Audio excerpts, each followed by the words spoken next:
নমস্কার। আজ সরস্বতী পুজোর পরের দিন অর্থাৎ ২১শে মাঘ ৪ই ফেব্রুয়ারি মঙ্গলবার। আজকের দিনে প্রায় ঘরে ঘরে একটি ব্রত পালন করা হয় যার নাম হলো শীতল ষষ্ঠীর ব্রত। এই শীতল ষষ্ঠীর ব্রত মূলত মাঘ মাসে শুক্লপক্ষের ষষ্ঠীর দিন মেয়েরাই এই ষষ্ঠীর ব্রত পালন করে। আজ আমি এই ভিডিও দ্বারা আপনাদের জানাবো এই শীতল ষষ্ঠীর ব্রত কথা। আশা করছি আপনারা অনেকেই এই ব্রত পালন করছেন। তাহলে যদি আপনারা এই ব্রত পালন করে থাকেন, আজকের এই ভিডিওটা অবশ্যই আপনাদের জন্য, কেননা আজ আমি এই ভিডিওতে শীতল ষষ্ঠীর ব্রত কথাটি পড়ে শোনাবো। আসুন আমার সঙ্গে আপনারাও শ্রবণ করুন শীতল ষষ্ঠীর ব্রত কথা। এই ব্রত কথা শ্রবণ করলেই আপনারা জানতে পারবেন এই ব্রতের মাহাত্ম্য, এছাড়া কিভাবে এই ব্রত পালন করতে হয় বা ব্রতের ফল এর মাধ্যমেই অর্থাৎ ব্রত কথা শ্রবণ করার মাধ্যমেই সমস্ত কিছু জানতে পারবেন। তাহলে চলুন আর দেরি না করে শুরু করা যাক শীতল ষষ্ঠীর ব্রত কথা। কোনো এক দেশে এক বুড়ো বামন ছিল, আর ছিল তার স্ত্রী বিন্দি ঠাকুরন। বিন্দি ঠাকুরনের ছিল ঠাকুর দেবতার ওপর খুব নিষ্ঠা। সে ছেলে বউ নাতি নাতনিদের নিয়ে বেশ সুখে দিন কাটাচ্ছিল।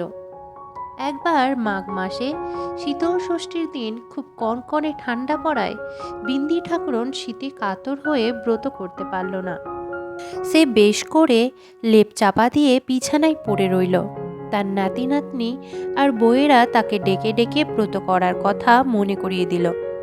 বিন্দু ঠাকুরন কিন্তু বিছানা আর লেপ ছেড়ে উঠল না, বরং বলল, আমি শীতে আর উঠতে পারছি না, যা করতে হয় তা তোমরা করো। আমার জন্যে 4টি গরম ভাত রেঁধে রাখো, আর স্নান করার জন্য একটু গরম জল করে দিও। এই শীতে শীতল ষষ্ঠীর পুজোর নিয়ম পালন কি করে করব? বউয়েরা তাদের শাশুড়ির কথা মতোই কাজ করল। বিন্দু ঠাকুরনও গরম জলে স্নান করে গরম ভাতই খেলো, অথচ এই দিন ঘরে উনুন জ্বালতে নেই। একটু পরেই খবর এলো যে ঘরে আগুন লেগে তার মেয়ে জামাই পুড়ে মরেছে। মেয়ে জামাইয়ের শোকে বিন্দি ঠাকুরন হাই হাই করে কাঁদতে লাগলো। রাত্রিরে সে কিছুতেই ঘুমোতে না পেরে জেগেই বসে রইল। তারই মধ্যে শুনতে পেল যে কে যেন বলছে, তোর বড্ড অহংকার হয়েছে, তোকে সেই অবজ্ঞা করার পাপে আজ তোর এই দুর্দশা। তাকে যেমন অবহেলা করেছিস, তেমনি এখন তোর ফল ভোগ কর। এই কথা শুনে বিন্দি ঠাকুরন কাঁদতে কাঁদতে মা ষষ্ঠীর কাছে বারবার ক্ষমা চাইতে লাগলো। বলল, দোহাই মা ষষ্ঠী, এবারে আমায় ক্ষমা করো মা, এমন কাজ আমি আর কখনো করব না। বিন্দি ঠাকুরন অনেক কাকুতি মিনতি করাতে তার উপর মা ষষ্ঠীর দয়া হলো।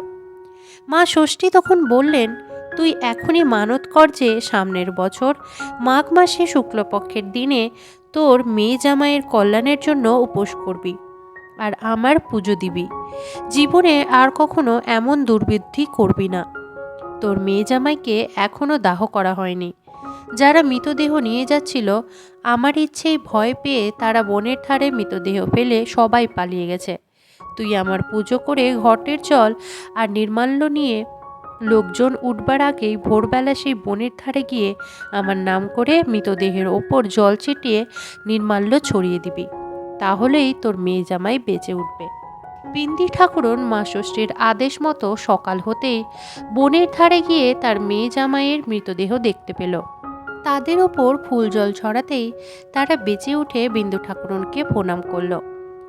বিন্দি ঠাকুরন এই দেখে খুব আনন্দ পেল। সে তাদেরকে নিজের বাড়িতে সঙ্গে করে নিয়ে এলো।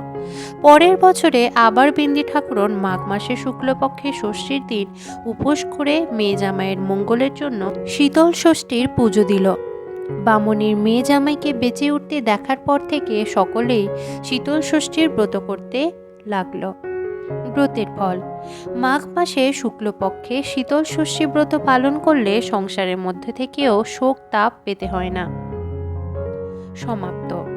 আশা করছি এই ব্রত কথা শ্রবণ করে আপনাদের ভালো লেগেছে। যদি ভালো লেগে থাকে তাহলে অবশ্যই কমেন্ট করে আপনাদের মন্তব্যটি একটিবার হলেও জানাবেন। আর ভালো লাগলে চ্যানেলটি সাবস্ক্রাইব করে পাশে থাকুন। আপনাদের একটু সহযোগিতা আমার ভিডিও করার অনেকটা মনোবল বাড়াবে। তাহলে আজকের মতো এখানেই বিদায় জানাচ্ছি। আবারও দেখা হবে নতুন কোনো ভিডিও নিয়ে। সবাই ভালো থাকুন, সুস্থ থাকুন। জয় শ্রীকৃষ্ণ। রাধে রাধে।